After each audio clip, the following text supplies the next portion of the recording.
শহরের নামকরা শিল্প প্রতিষ্ঠান ফিউচার টেক ইন্ডাস্ট্রিজ। হাজার হাজার শ্রমিকের কর্মসংস্থান এই বিশাল কারখানায়। সকাল থেকেই কারখানার ভিতরটা সরগরম, তবে কাজের শব্দে নয়, বরং আতঙ্কে।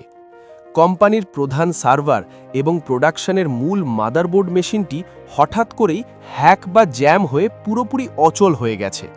একে বলা হয় মেশিন হোস্ট হয়ে যাওয়া।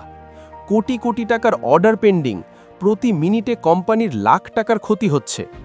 বড় বড় সব ইঞ্জিনিয়ার, প্রযুক্তিবিদ এবং বিদেশ থেকে পাশ করা এক্সপার্টরা গত 4 ঘন্টা ধরে ঘাম ঝরিয়ে চলেছেন, কিন্তু মেশিনটি কিছুতেই চালু করা যাচ্ছে না।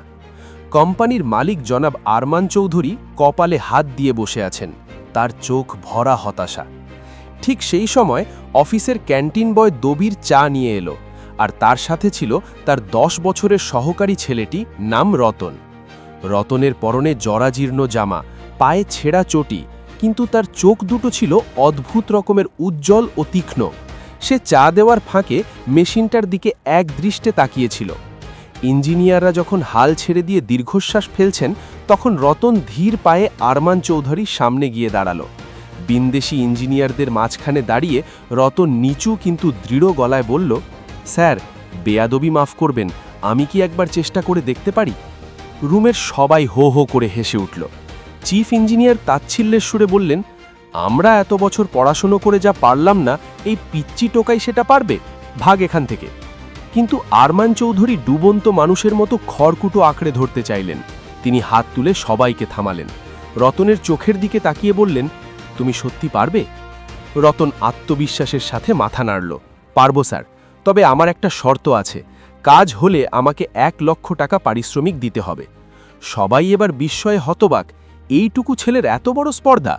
কিন্তু আরমান সাহেবের তখন ছেড়ে দে মা কেঁদে বাঁচি অবস্থা। তিনি রাজি হয়ে গেলেন। রতন মেশিনের কাছে গেল। সে কোনো ল্যাপটপ খুলল না, কোনো কোড লিখল না। সে শুধু মেশিনটির চারপাশটা খুব মনোযোগ দিয়ে শুনল, মেশিনের ভাইব্রেশন বা কম্পন অনুভব করল। তারপর তার পকেট থেকে ছোট্ট একটা স্ক্রুড্রাইভার আর একটা ছোট্ট রাবারের হাতুড়ি বের করল।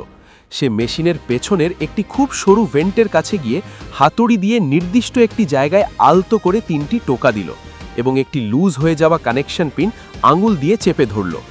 মুহূর্তের মধ্যে কারখানার বাতিগুলো জ্বলে উঠল, কুলিং ফ্যানগুলো ঘুরতে শুরু করল এবং সার্ভার স্ক্রিনে সিস্টেম অনলাইন লেখাটি ভেসে উঠল। মেশিন ঠিক হয়ে গেছে।